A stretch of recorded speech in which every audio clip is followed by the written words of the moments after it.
ओम ब्रह्मा मुरारी त्रिपुरांतरकारी भानु शशि भूमि सुधो बुधश्च गुरुश्च शुक्र शनि राहु केतव सर्वे ग्रहा शांति करा भवन्तु। नमस्कार, स्वागत है आपका आचार्य वाणी में। मैं आचार्य विक्रमादित्य आपके साथ हूँ और आज हम आपके समक्ष उपस्थित हैं राहु ग्रह के बारे में बात करने के लिए। राहु का नाम आते ही वास्तविक तौर पे लोगों को लगता है कि पाप ग्रह है और बड़े किष्ट नेगेटिव प्रभाव उत्पन्न करने वाला ग्रह है, लेकिन राहु एक बड़ा आध्यात्मिक ग्रह माना जाता है। और इस वक्त कुंभ विशेष तौर पर सिंह राशि के संबंध में जो हम बात करने जा रहे हैं, सिंह राशि वालों के लिए राहु का परिवर्तन का महाकाल आरंभ हुआ जाता है। राहु कहा जाता है कि शनि के सदृश ही प्रभाव उत्पन्न करते हैं। नैसर्गिक दृष्टिकोण से बड़े महत्वपूर्ण ग्रह माने जाते हैं, सबसे ज़्यादा ताकतवर ग्रह माने जाते हैं। और इस वक्त राहु का जो परिवर्तन का काल चल रहा है वो विशेष तौर पर यदि हम सिंह राशि के संबंध में बात करें तो उनके लिए बड़ा महत्वपूर्ण काल रहने वाला है, क्योंकि राहु आपकी राशि के सम्मुख आने का अब योग बनाना चाहते हैं। जैसा हमने कहा कि सिंह जैसे शनि है वैसे ही राहु का प्रभाव है। और राहु अब तक पिछले करीब 18 महीनों से नहीं बात करें तो वो आपकी अष्टम भाव में चल रहे थे और वहाँ से वक्र गति से चलते हुए आपके सप्तम भाव में प्रवेश करेंगे 18 मई 2025 को, और वहाँ 18 महीने तक उसके बाद वास करेंगे। बृहस्पति के घर से निकलकर, एक देव ग्रह के घर से निकलकर जो ग्रह है अब वो शनि के घर आ रहा है। अब उसको अपना एनवायरनमेंट मिलने वाला है। पहले वो देवता के घर में एनवायरनमेंट में रह रहा था और वहाँ कई प्रकार के आपने देखा होगा पिछले 18 महीनों में, ये अगर एनालाइज करने की ज़रूरत है कि राहु जो था वो मिस्ट्री वाले भाव में। अष्टम भाव एक तरह से रहस्य का भाव बोला जाता है। कई सारे रहस्यों को आपने जानने का प्रयास किया होगा। कई ऐसी जो गुंजल थे जो समझ में नहीं आ रहे थे उससे पहले, वो सुलझने की तरफ गए होंगे पिछले 18 महीनों में। ग्रह नक्षत्रों के दृष्टिकोण से यदि समझें, और ऐसे में कई बार मनोमस्तिष्क में बंधन से मुक्त होने का रास्ता भी बना होगा। अष्टम भाव जो है बंधन का भाव भी है, जहां चल रहे थे राहु महाराज। और ऐसे में कई बार अपने आप को जो छुटपटाते हुए आपने बाहर निकालने का प्रयास किया होगा, वाणी दोष भी लगा होगा और वाणी के संबंध में भी कई पता नहीं मुख से क्या क्या निकल गया होगा, ऐसे भाव बने होंगे। अब जो परिवर्तन का समय है बड़ा महत्वपूर्ण है। मई के मध्यकाल के बाद से 2025 में ये राहु 18 महीने के लिए आपके लग्न में, आपके सप्तम भाव में आ जाएंगे और केतु आपके लग्न में आ जाएंगे। ये महत्वपूर्ण परिवर्तन का समय रहेगा। यदि ज्योतिष के दृष्टिकोण से देखा जाए तो विशेष तौर पर ये परिवर्तन कई प्रकार के, चाहे वो व्यवसाय में कर रहे हो, चाहे वो परिवार में कर रहे हो, चाहे वो आपकी जिंदगी में हो, कई प्रकार के परिवर्तन करने का योग आपके लिए बना सकता है।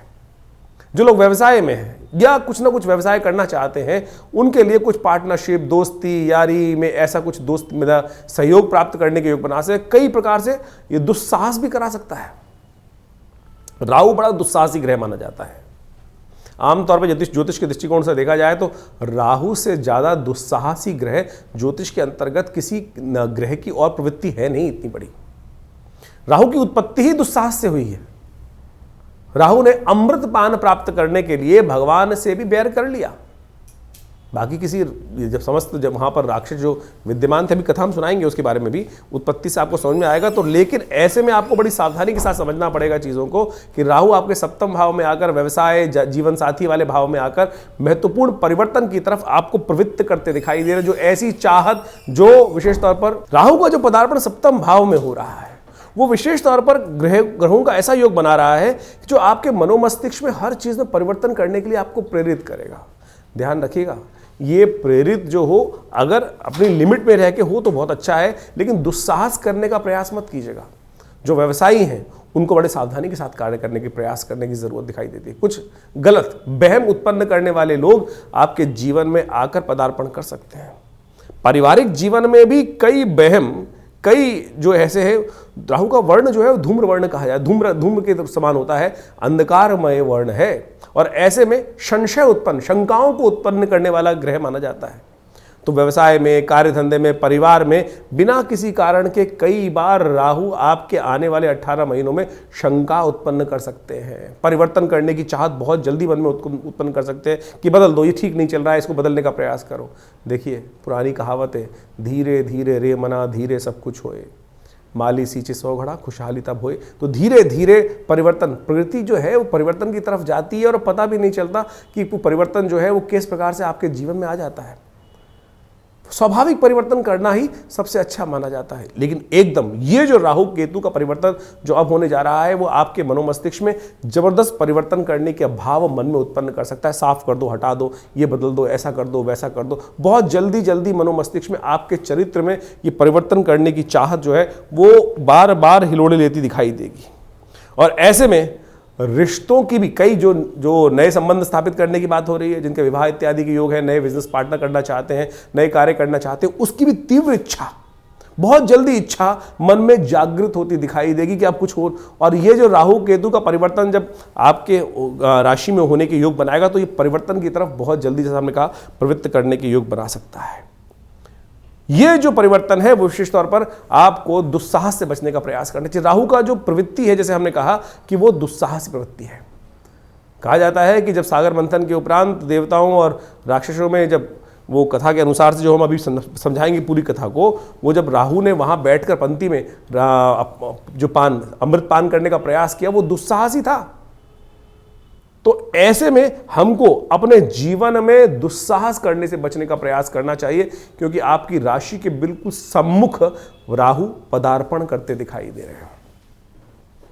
राहु की प्रवृत्ति बहुत अजीब है। इससे पहले जहां राहु चल रहे थे वो चल रहे थे बृहस्पति वाले घर में, और बृहस्पति वाले घर में जब चल रहे थे तो वो एक नई खोज की तरफ, जागृति की तरफ, ज्ञान की तरफ वहां प्रवृत्त होते दिखाई, अध्यात्म की तरफ आपको अच्छा प्रवृत्त करते दिखाई दे रहे थे। मन में कई बार अध्यात्म की तरफ जो जिज्ञासु, जो खासतौर पे कहा जाता है कि ऐसी हिडन साइंसेस हैं, ऑकल्ट है, उनकी तरफ मनोमस्तिष्क को प्रवृत्त करते दिखाई दे रहे थे।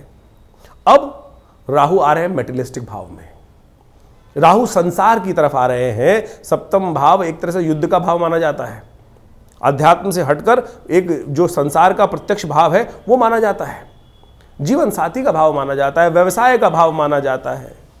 तो ये जो है आपको संसार की तरफ प्रवृत्त करेगा और संसार में नए नए संबंध बनाने की तरफ तीव्र इच्छा आपके मनोमस्तिष्क में उत्पन्न होती दिखाई देगी। धन संबंधित, कई विषयों संबंधित जो प्रवृत्ति है वो मनोमस्तिष्क में जागती दिखाई देगी। और साथ साथ ध्यान रखिएगा, राहु जो है अंधकारमय गए हैं, कई गलत प्रवृत्तियों की तरफ भी ये राहु आने वाले 18 महीने की तरफ के लिए आपको कई बार प्रेरित कर सकते हैं। तो ऐसे में थोड़ा सावधान रहने की जरूरत है। अब राहु की दृष्टि भी बड़ी विचित्र हो रही है। राहु की दृष्टि, वैसे तो कई ज्योतिषगण कहते हैं कि राहु, कई स्कूल ऑफ थॉट्स जो है, जो हमारे यहाँ ज्योतिष के अंदर चलते हैं, वहाँ राहु की दृष्टि मानी नहीं जाती। कई लोग तो राहु ग्रह को केतु ग्रह भी नहीं मानते हैं। बहुत सारे लोग तो छाया ग्रह के रूप में ही ज्योतिष के दृष्टिकोण से कहा गया है। लेकिन साफ मान लीजिए, राहु वास्तविक तौर पे वो ग्रह है जो सूर्य तक को ग्रसित कर लेता है, चंद्र तक को ग्रसित कर लेता है, और जो सूर्य सब ग्रहों को अस्त करते हैं, राहु उनको ही जाकर ग्रसित कर लेता है। ऐसे में राहु की जो दृष्टि है ज्योतिष के दृष्टिकोण से, जो आपके लाभ वाले, कई ज्योतिषों का मानना है, कई स्कूल्स का मानना है कि पंचम और नवम दृष्टि राहु की भी होती है। यदि उस वृत्ति से देखने का प्रयास किया जाए तो राहु विशेष तौर पर आपको कई लोगों से, जो आपके, ऐसा कहा जाता है कि राहु की प्रवृत्ति जो है वो विशेष तौर पर जो है वो मलेच्छ प्रवृत्ति कही जाती है।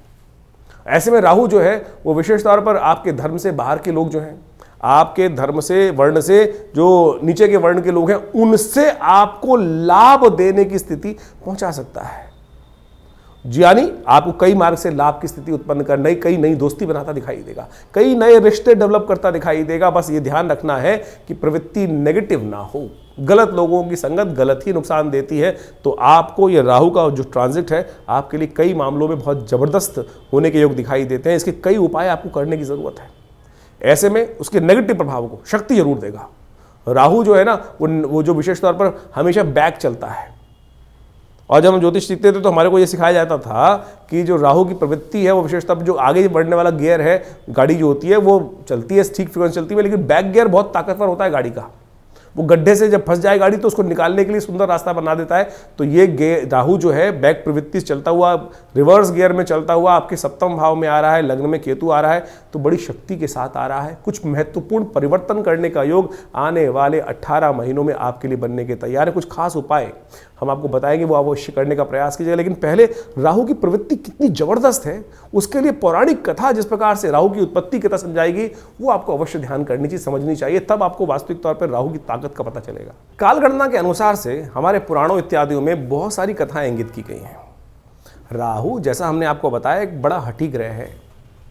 आपको इसकी पौराणिक कथा तो समझ में आती होगी, बहुत सारे लोगों को शायद ज्ञान नहीं है, उसके संबंध में समझ लीजिए कि राहु का प्रभाव हठी क्यों है। कहा जाता है संसार के अंदर विशेष तौर पर समय समय पर विभिन्न घटनाएं घटी। एक बार संसार में समस्त कहा जाता है कि देवताओं और दैत्यों ने मिलकर सोचा कि अब संसार में बहुत सारी निधि की समाप्ति हो गई है, बहुत सारे चीज़ें कम हो गई हैं, निधि समाप्त हो गई थी संसार से। महालक्ष्मी जो है वो सागर में विराजमान हो गई थी और पूरे संसार से ऐश्वर्य, समृद्धि इत्यादि धीरे धीरे क्षय हो गई थी। तो कहा जाता है कि आवश्यकता आविष्कार की जननी है। जिस प्रकार से तो देवताओं ने और दैत्यों ने मिलकर कुछ विचार किया, क्यों ना शोध किया जाए, मंथन किया जाए। तो उन्होंने सागर मंथन करने के लिए सुंदर व्यवस्था बनाई। जब सागर मंथन किया, उसमें से विभिन्न विभिन्न रत्न, 14 रत्न जिनके बारे में कहा जाता है, वो उपस्थित हुए।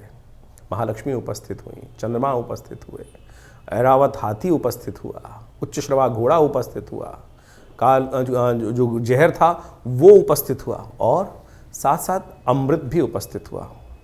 अमृत यानी वो तत्व जो इस संसार में अमरता को प्रदान करते हैं।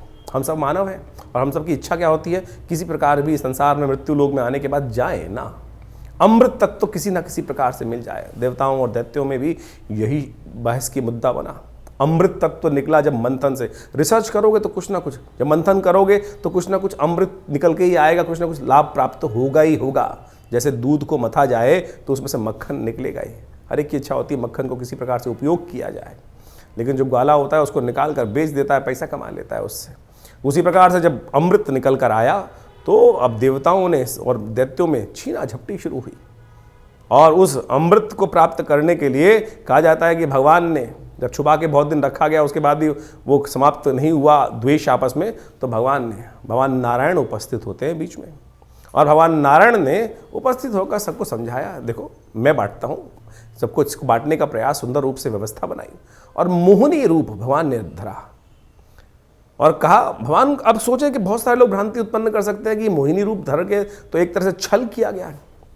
देखिए एक बात समझ लें, जो इस बात को प्रतिपादित करना चाहिए, छल नहीं था, सत्य था। इसलिए था कि दैत्यों को अगर आप दे देते, गलत व्यक्ति के हाथ में अगर पावर दे दोगे, इस वक्त विश्व की सबसे बड़ी जो मिसाइलें हैं किसी गलत व्यक्ति के हाथ में आ जाएं, तो वो क्या करेगा, विश्व को डरा धमका कर सब कुछ अपना वर्चस्व स्थापित कर लेगा। तो भगवान नारायण ने जो सुंदर व्यवस्था बनाई कि अमृत तत्व का उपयोग दैत्य किस प्रकार से करेंगे, देवता किस प्रकार से करेंगे, वो पहले से ही अच्छे से समझते थे। तो उन्होंने सुंदर व्यवस्था को बनाने का प्रयास किया कि दैत्यों को किसी प्रकार भी अमृत नहीं मिलना चाहिए। उन्होंने देवताओं को और दैत्यों को अलग अलग पंक्ति में बिठाया, और कहा जाता है कि जैसे ही वो अमृत तत्व उनको पिलाते थे, और देवताओं को अमृत पिलाते चले जा रहे थे, और जब अपनी माया से वशीभूत करके दैत्यों को सुरा यानी कुछ साधारण जल जो था वो पिलाते चले जा रहे थे। सबको लग रहा था कि अमृत तत्व प्राप्त हो रहा है, लेकिन भगवान का जो स्वरूप था मोहिनी अवतार में सारे संसार को मोहित कर कर इस प्रकार की व्यवस्था बना रही थी। कहा जाता है एक राक्षस था, शास्त्र में उसकी अनेक अनेक कथाएं हैं, लेकिन हमने जितना अध्ययन किया, स्वर्ण नाम का एक राक्षस था। स्वर्ण नाम का एक राक्षस था, उसने इस छल को देख लिया, पहचान गया भगवान को कि भगवान क्या कर रहे हैं कि देवताओं को अमृत पिला रहे हैं, और जो दानव हैं, दैत्य हैं, उनको अमृत की जगह कुछ और पिलाया जा रहा है, और समझ में किसी को आ नहीं रहा है। तो वो चुपचाप उस पंक्ति से, दैत्यों वाली पंक्ति से निकल कर, कहा जाता है कि देवताओं की पंक्ति में स्वर्ण नाम का राक्षस जो था, दैत्य था, और कहा जाता है वो उत्पन्न ऋषि कश्यप से हुआ था, और सिंहिका नाम की उसकी माता थी, और वो वहाँ कश्यप गोत्र है उसका, जो राहु है उसका कश्यप गोत्र माना जाता है। कहा जाता है कि वो वहाँ जाके देवताओं की पंक्ति में बैठ गया, और जैसे ही वो बैठा जाकर और भगवान पिलाते पिलाते उसकी बारी आ रही थी। ये छल जो था, ये सांप जो किया इसने, जो स्वर्ण नाम के राक्षस ने देवताओं की पंक्ति में आके बैठने का, ये पहचान लिया किसने? सूर्य ने और चंद्रमा ने। सूर्य और चंद्रमा ने ये सूचना देवराज इंद्र को दी, और देवराज इंद्र ने ये सूचना जैसे ही भगवान को दी कि भगवान आप जिसको अमृत पिलाने जा रहे हैं वो देवता नहीं, राक्षस है, दानव है, स्वर्ण नाम का राक्षस है। तो भगवान ने जैसे ही पान करवा रहे थे भगवान उस देवता स्वरूप में बैठे हुए उस राक्षस को, स्वर्ण को, तो उसने जैसे ही पान किया तो भगवान ने जैसे ही उसको मुंह में जा चुका था उसके अमृत जो था, भगवान ने चक्रधारी भगवान ने चक्र चलाकर उसकी गर्दन काट दी। जो मुख था वो राहु बन गया और जो अधोभाग था वो केतु के रूप में उपस्थित हो गया। तो समझे ये स्वभाव कैसा है। अब यहां राहु की उत्पत्ति हो जाती। ये है राहु। राहु की हठता थी, अमृत का पान कर चुका था तो इसलिए अमर हो गया। हमेशा बहुत सारे लोग राहु को मानते नहीं है कि ग्रह है। अरे भाई, वो वास्तविक छाया नहीं, वास्तविक सत्य है, हठी है।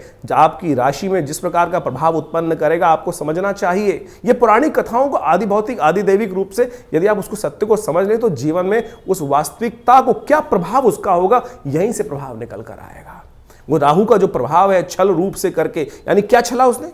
अपने उस मंतव्य को पूर्ण करने के लिए उस राक्षस योनि से हटकर देवताओं की पंक्ति में जाकर बैठ गया और भगवान तक को, सोचें कितनी बड़ी सुंदर ये कथा क्या समझा रही है कि भगवान तक को, यहां भगवान ने नहीं छला, यहां भगवान तक को छलने के लिए राहु उपस्थित हो गया। तो राहु इस प्रकार का ग्रह है कि जो आपको, किसी भी धर्मात्मा व्यक्ति को छल सकता है अपनी हठता को पूर्ण करने के लिए। तो इस भाव को समझें कि राहु क्या प्रभाव आपके जीवन में उत्पन्न कर रहा है। ये हमने जो राहु का ग्रह का प्रभाव आपको बताया ना कि आपकी राशि के अनुसार से आपकी जन्म पत्री में किस भाव में कहां बैठकर किस प्रकार का प्रभाव उत्पन्न करेगा, क्या कराएगा आपके लिए। तो सत्य रूप में इस कथा को हमने इसलिए उपस्थित किया है कि वो आप समझ सकें राहु का प्रभाव नेगेटिव भी होता है, पॉजिटिव भी होता है।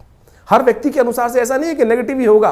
तो आपकी राशि के अनुसार से जो प्रभाव हमने समझाया है उसके लिए आपको सही रूप से कुछ उपायों की आवश्यकता है। तो सिंह राशि वालों, अभी आपने जो जिस प्रकार से राहु का प्रभाव समझाया हमने आपको, और राहु की उत्पत्ति का कारक भी आपको समझ में आ गया कि उत्पत्ति की राहु की क्या किस प्रकार से हुई और कैसे उसकी प्रवृत्ति जो बनी है, नेचर जो बनी है, वो किस प्रकार की बनी है। ऐसे में अब राहु का जो सप्तम भाव में पदार्पण आपके लिए हो रहा है उसके लिए कुछ खास उपाय ध्यान रखने की जरूरत है। देखिए, राहु और शनि एक तरह से एकदम आसपास ही परिवर्तन के लिए गए हैं। ऐसे में आपको कुछ खास उपाय अवश्य करने का प्रयास करना चाहिए। एक उपाय नोट कर लीजिए, 18 महीने के लिए यदि ये उपाय आप करते रहें तो बहुत अच्छा योग बनाएगा आपके लिए। एक बात तो ध्यान रखें, पूजा वाले नारियल आपको मिल जाएंगे। पूजा वाले नारियल जो जिनमें पानी नहीं होता वो पूजा वाले नारियल माने जाते हैं। एक तो जटा वाले नारियल होते हैं जिसके अंदर गोलागिरी निकलती है, और एक नारियल होता है जो केवल खोखला होता है अंदर से, वो किसी काम का नहीं होता है। उसको किसी लाल कपड़े में लपेटकर आप अपने व्यवसाय स्थल पे घर में रख लें, और शाम को सूर्यास्त के बाद अंधेरा होने से पहले, जब सूर्यास्त का टाइम हर रोज़ आपकी विशेष तो अखबार में भी आता है, आजकल तो मोबाइल है उनके हर ऐप के अंदर मिल जाता है सूर्यास्त का साइन आपके क्षेत्र में किस प्रकार से होने वाला, चलते पानी में उसको प्रवाहित कर दीजिए। ओम भ्रांग भ्रींग भ्रौंग से राहवे नमः इस मंत्र का जप करते हुए या ओम नमः शिवाय का जप करते हुए, मैं कहूँगा कम से कम महीने में एक बार, संक्रांति जिस दिन हो उस दिन शाम को जाकर इस उपाय को करने का प्रयास कीजिए। देखिएगा राहु का जो नेगेटिव प्रभाव आपकी कुंडली में इस वक्त आपके व्यक्तित्व में, आपकी पर्सनालिटी पे आने का, क्योंकि सप्तम भाव से दृष्टि सबसे पहली जो होती है वो लग्न पे ही पड़ती है, और तो आपकी पर्सनालिटी पे जो राहु का नेगेटिव प्रभाव आने के योग बन रहे हैं उससे आप धीरे धीरे अपने कष्टों को दूर करने का योग बना सकते हैं। एक हनुमान चालीसा का पाठ नित्यपति करें, जितना हो सकता है हनुमान चालीसा का पाठ करने का प्रयास करें। यदि और कभी कभी हो सके तो शनिवार के शनिवार पीपल के पेड़ के पास जाकर एक दिया, तिल के तेल का दिया प्रज्वलित कर दिया करें। ये छोटे छोटे उपाय हैं। इसके अलावा राहु के हैं उपाय बहुत सारे। राहु का मंत्र ही अपने आप में बहुत बढ़िया है, ओम भ्रांग भ्रींग भ्रौंग से राहवे नमः। कैसे भी पवित्र अवस्था में भी यदि नित्यपति शाम के समय सूर्यास्त के बाद से इसका मंत्र जप कर लें। राहु का दिन नहीं है, राहु का जो समय है वो है सूर्यास्त के उपरांत अंधेरा होने से पहले का समय। उस समय में यदि राहु का मंत्र आप 2 बार भी जप कर लेना, कन का मन का छोड़कर मन का फेर, देखिए ध्यान रख लें, तो ये उपाय जो है अद्भुत रूप से आपको लाभ देने के योग बनाएंगे। इसके अलावा शास्त्र में अनेक अनेक उपाय बताए गए हैं, उनको भी आप कर कर जो भी आपकी जिसमें प्रवृत्ति हो, जैसी आपकी चिंता हो, अवस्था हो, उसके अनुसार से करेंगे तो लाभ होगा। चिंता ना करें, ये उपाय करिए और देखिए परिवर्तन का योग बनेगा। राहु ग्रह को ठीक करने के लिए शास्त्र में अनेक अनेक उपाय बताए गए हैं। राहु भ्रमकारक ग्रह है, राहु वास्तव में मिथ्यात्मक ग्रह है, राहु बड़ा महत्वाकांक्षी है और इन सब का प्रभाव राहु पर जब पड़ता है तो उसके लिए ठीक करने के लिए देखिए सकल पदार्थ हैं जग माही कर्महीन पुरुष पावत नाहीं, ये तुलसी बाबा ने बहुत सोच समझ के एक बात लाइन लिखी है। और उन सब उपायों को किस प्रकार से ठीक रूप से किया जाए, अब आपकी राशि के अनुसार से आपने राहु का पूरा प्रभाव समझा, कुछ विशेष उपाय भी किए, लेकिन कुछ जनरल उपाय भी हैं शास्त्र के अनुसार से। कुछ जनरल उपाय इतने बढ़िया रूप से हैं कि यदि राहु ग्रह के दुष्प्रभाव को ठीक करने के लिए, अब क्या है कि जैसे दवाइयाँ होती है, वो एक ही दवाई तो है नहीं कि एक ही दवाई को खाएंगे ठीक कर लेंगे। अब हर भ्रांति के व्यक्ति को ठीक करने के लिए 5 उंगलियां बराबर नहीं है, अरबों लोग हैं और अरबों लोगों के हिसाब से अनेक अनेक उपाय। किसकी भ्रांति, किसी की दीक्षा, किसी का मंत्र में इच्छा ना हो तो राहु का उपाय कैसे करेगा, किसी की किसी और चीज में इच्छा ना हो तो वो कैसे राहु का उपाय ठीक करेगा। तो हम अनेक उपाय आपके समक्ष उपस्थित कर रहे हैं। देखिए वैसे तो सबसे श्रेष्ठ जो है वो जो उपाय है राहु के, वो तो मंत्र, दान और साथ में औषधि विज्ञान के अनुसार से जो उपाय बनते हैं वही बनाने चाहिए। 3 तरह के उपाय शास्त्र में सुंदर रूप से प्रमाणित जो बताए गए हैं, 3 कैटेगरी के उपाय, वो है सबसे पहला मंत्र, फिर दान और उसके बाद औषधि। प्रकृति से जो औषधि उत्पन्न होती हैं वो सब राहु के नेगेटिव प्रभाव को ठीक करने के लिए बहुत अद्भुत कार्य करती हैं। उन सबको सही समय पर सही रूप से कर लिया जाए तो बहुत अच्छे से लाभ मिलता है। सबसे पहले तो ये समझने का प्रयास करना चाहिए कि राहु हमारी कुंडली में नेगेटिव प्रभाव कर रहा है या हमारी कुंडली में पॉजिटिव प्रभाव कर रहा है। एक बात सीधी तरह से हम आपको सिद्धांतिक तौर पर समझा देते हैं। राहु का संबंध बिल्लियों के साथ होता है। देखिए यदि आपकी कुंडली में राहु नेगेटिव चल रहा है तो देखिएगा आपके घर के आसपास या तो बिल्लियां रो रही होंगी, बिल्लियां लड़ रही होंगी, रात्रि में बिल्ली के रोने की आवाज़ आती है, बिल्ली के लड़ने की आवाज़ आती है, तो समझ लेना चाहिए आपका राहु का प्रभाव कहीं ना कहीं नेगेटिव चल रहा है। कहीं ना कहीं राहु का प्रभाव आपकी कुंडली में नेगेटिव है। और यदि आप अध्यात्म से विमुख हो रहे हैं, राहु का प्रभाव एक सबसे बड़ा है, राहु ग्रहण कारक ग्रह है। राहु सूर्य को भी ग्रसित कर लेता है, जैसे हमने आपको समझाया। नैसर्गिक दृष्टिकोण से सबसे ताकतवर ग्रह माना जाता है राहु ग्रह। कोई उसके आगे चलता नहीं है किसी का बस। यानी सबसे ज्यादा प्रभाव क्या होता है, सूर्य का ग्रह का प्रभाव होता है। सूर्य किसी हर ग्रह को अस्त कर सकते हैं, लेकिन राहु जिसको छायात्मक ग्रह रूप में माना जाता है, कई लोग तो मानते भी नहीं है। बहुत सारे लोग ये भ्रांति उत्पन्न करते हैं राहु ग्रह थोड़ी है, छाया है वो तो। अरे भैया राहु का प्रभाव नैसर्गिक दृष्टिकोण से यदि आप पढ़ोगे, ज्योतिष की गणनाएं सीखोगे, तो सबसे ज्यादा नैसर्गिक दृष्टिकोण से बलशाली ग्रह जो है वो राहु ही माना जाता है। और कहा जाता है, जिस प्रकार समझें कि राहु सूर्य को भी ग्रसित कर लेता है। अभी हमने आपके समक्ष जो कथा उपस्थित करी, सूर्य राहु, जो राहु है वो सूर्य और चंद्र, क्योंकि उनकी आपस में परम शत्रुता है। राहु के 3 शत्रु माने जाते हैं वैसे तो। जी हाँ, राहु के 3 शत्रु माने जाते हैं, सूर्य, चंद्र और केतु भी, क्योंकि बिल्कुल उल्टा प्रभाव है।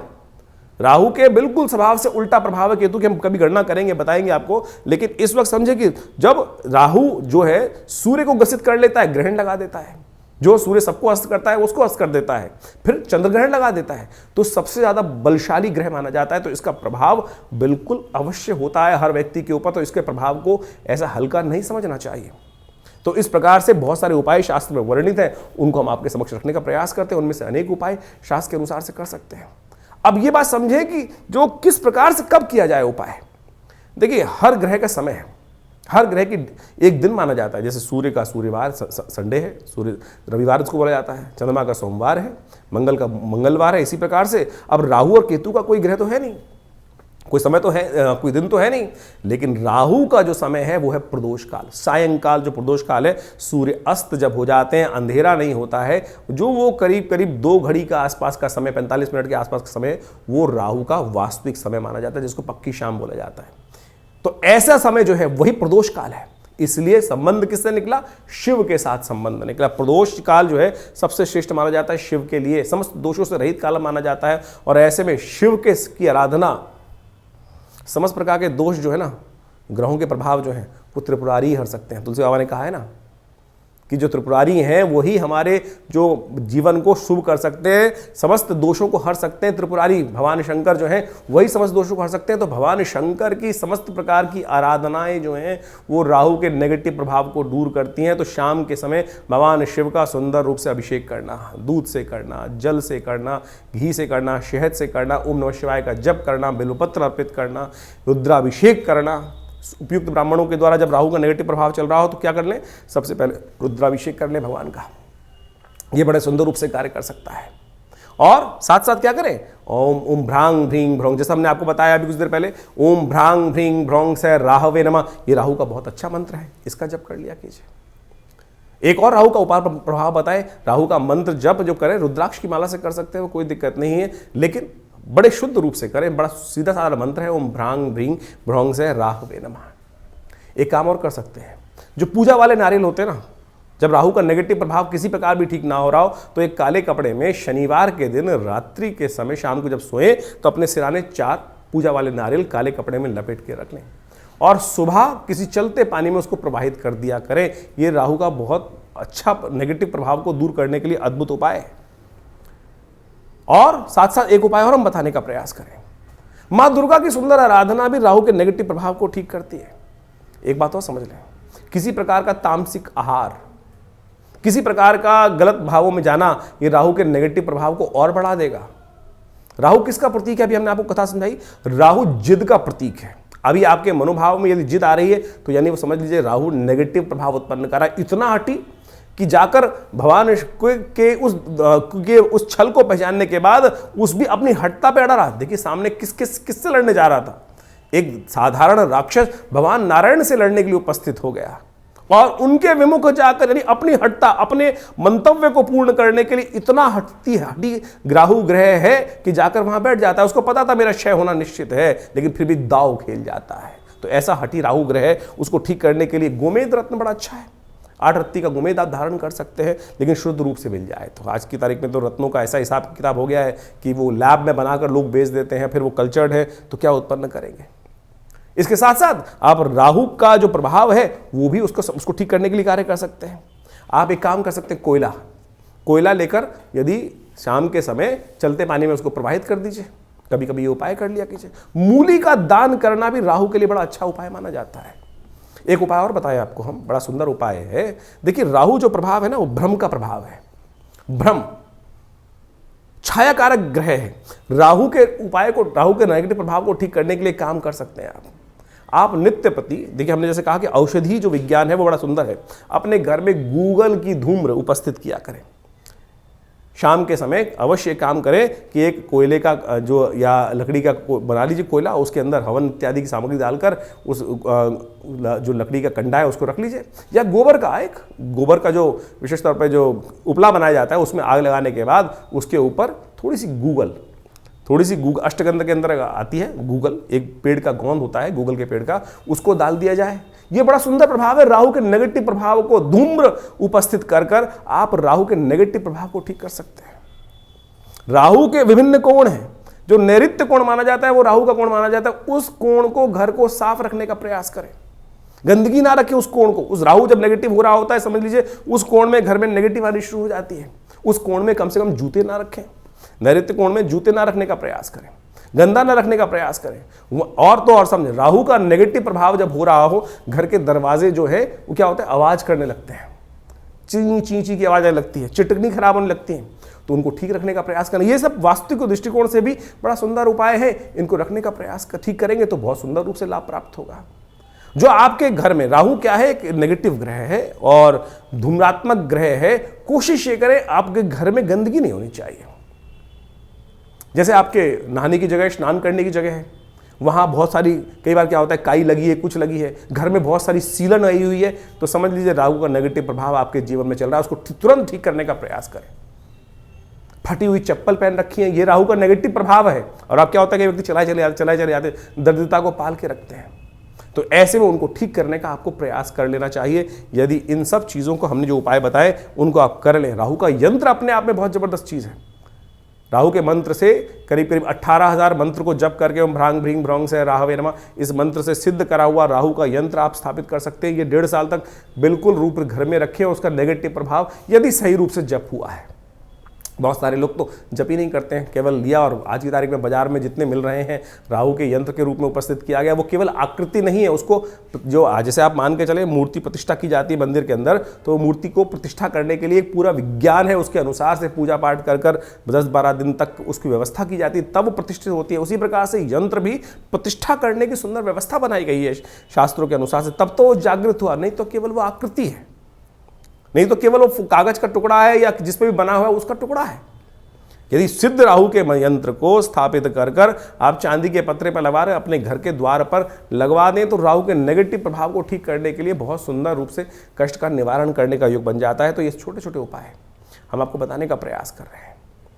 एक काम और कर सकते हैं आप, तांबे के लोटे में जल रखकर रात्रि में रखिए और सुबह सुबह उसको किसी कटीले वृक्ष में डाल दिया करें। ये राहु के नेगेटिव प्रभाव को दूर करने के लिए सबसे अच्छा उपाय माना जाता है। वट वृक्ष का संबंध राहु के साथ भी माना जाता है। वृक्षारोपण, किसी देवस्थल पर जाकर आपके द्वारा कोई वट वृक्ष लगाएं और घर के नैऋत्य कोण की तरफ लगाने का प्रयास करें। घर के नैऋत्य कोण की तरफ यदि आप कोई ऐसा बड़ा विशाल वृक्ष लगाकर दूर, घर से दूर, पार्क इत्यादि में नैऋत्य कोण की तरफ चलते हुए लगाएं और उसको नित्य प्रति पोषित करें, तो ये राहु के नेगेटिव प्रभाव को ठीक करने के लिए बहुत अच्छा उपाय कर सकता है। सीधे साधे उपाय जो हमने आपके समक्ष उपस्थित किए हैं, ये करेंगे तो बहुत अच्छा रहेगा। सबसे बढ़िया श्रेष्ठ उपाय भगवान शिव की आराधना, तिलोदक, तिल के जल से तिल मिलाकर उसके द्वारा भगवान का सुंदर अभिषेक, भस्म के द्वारा भगवान का अभिषेक करना, ये समस्त चीज़ों से राहु का नेगेटिव प्रभाव, देखिए इतने उपाय हमने आपको बताए, इनको समझ लीजिए, करेंगे तो बहुत सुंदर रूप से आपके नेगेटिव प्रभाव को ठीक करने के लिए राहु अद्भुत रूप से आपकी सहायता ही करेंगे, लाभ ही देंगे। तो ये आपने राहु का जो प्रभाव है आपकी राशि के अनुसार से समझा, लेकिन जन्मपत्री तो है, पूरे बहुत सारे ग्रहों का योगा योग का प्रभाव है, वो उसको समझना चाहिए। लेकिन एक स्पेसिफिकली ग्रह भी परिवर्तन कर कर जीवन में वारे न्यारे कर सकता है, इस बात को हमको समझना चाहिए।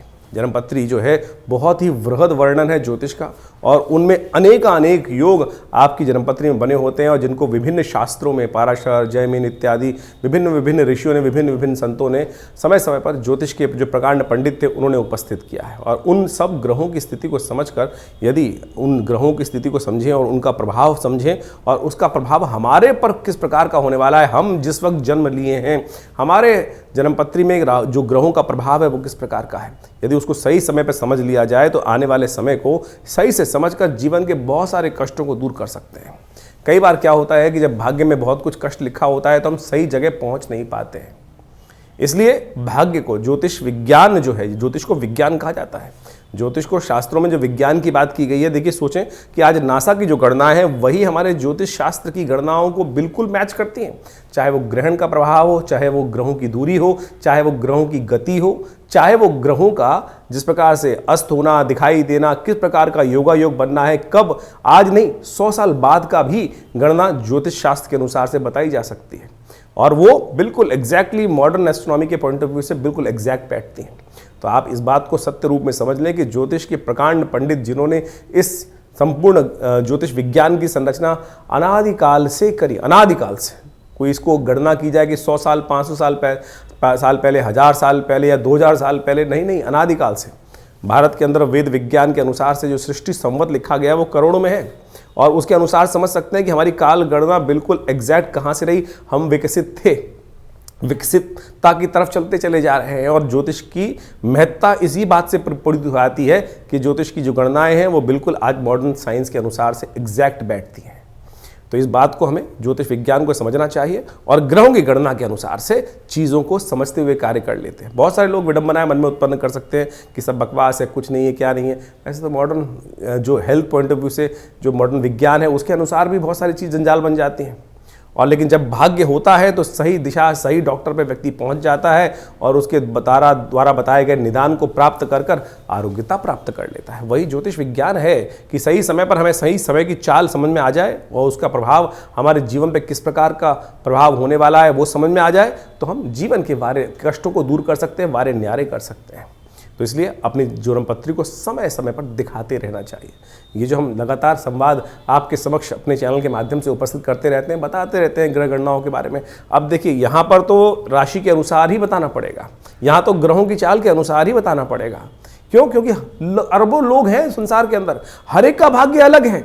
बिल्कुल जो आपके मन में प्रश्न उठ रहा है कि हम जो ज्योतिष की राशि के अनुसार से बात करते हैं तो 12 राशियों में पूरे संसार को नहीं बांट सकते, बिल्कुल सही बात है कि उसको, लेकिन आउटर पेरिफेरियल तो सेट कर सकते हैं। क्या योगा योग है, उस योग के अनुसार से समझ तो आ सकती हैं चीज़ें, लेकिन आपकी जन्म पत्री में किस प्रकार का योग कैसा बनने वाला है, कब बनने वाला है, उसको क्या निदान किया जाए, उसके लिए आवश्यकता है कि जो पर्सनल जो कंसल्टेशंस होती हैं, जन्म पत्री में विचार विमर्श किया जाए, वो समय समय पर परिवर्तन होता रहता है। और उसके लिए आप समझें, जानें, और उसके लिए पर्सनली आप आश्रम पे आ भी सकते हैं, संपर्क साध सकते हैं। यह आश्रम जमुनापार दिल्ली में स्थित है, विवेकानंद योगाश्रम, और यहाँ पिछले करीब 60-70 सालों से विभिन्न पराविद्याओं पर शोध चलता है। आचार्य श्री केशव देव जी महाराज के सानिध्य में रहकर हमको ये सुख प्राप्त हुआ कि जिसके द्वारा हमने इस ज्योतिष विज्ञान को उनसे बाल्यकाल से ही सीखा, समझा और उन विवेचनाओं को उपस्थित किया, बहुत सारे शोध किए, बहुत सारे मंत्रों का उपचार किया, बहुत सारे यज्ञ इत्यादि आज भी उसी रूप में चलते हैं। नित्य प्रति 8 घंटे यज्ञ चलता है विवेकानंद योगाश्रम में, जो आचार्य श्री केशव देव जी महाराज के द्वारा स्थापित किया गया। आप भी उस यज्ञ में समय समय पर जो कार्यक्रम होते हैं उसमें आके स्थित हो सकते हैं। विभिन्न ग्रहों के उपचार किए जा सकते हैं, विभिन्न ग्रहों की जो समस्याएं हैं उनके निदान जो है ना वो अनेक रूप से बताए गए हैं। सबसे बढ़िया मंत्र जप, यज्ञ, यंत्र, दान इत्यादि बताए गए हैं। औषधि के अनुसार से बहुत सारे उपाय बताए गए हैं, उन सबको हम समय समय पर आपके समक्ष उपस्थित करते रहते हैं। तो आप इस संस्थान पर आकर माँ भगवती का सुंदर श्री विग्रह जो विराजमान है उनके भी दर्शन कर सकते हैं। और उन्हीं का प्रभाव है कि जो आज इस तपस्थली पर नित्य प्रति 8 घंटे यज्ञ चलता है। भगवान की कृपा से समस्त रूप से बहुत बड़ी गौशाला है और वहाँ पर भी गौ सेवा इत्यादि के कार्य किए जाते हैं। औषधालय है जो योग, प्राकृतिक चिकित्सा, आयुर्वेद, फिजियोथेरेपी, एलोपैथिक को इंटीग्रेट करके हम बहुत सारे रोगों का निदान करते हैं। भारत सरकार के पैनल पर हैं। भारत के जो एक्रेडिटेशन अथॉरिटी है NABH, उससे एक्रेडिटेड हॉस्पिटल है, यानी मॉडर्न फैसिलिटी के साथ साथ इस संस्थान को बनाया गया है। आप इन समस्त चीज़ों का लाभ लेते हुए आप इस संस्थान से जुड़ें। धन्यवाद।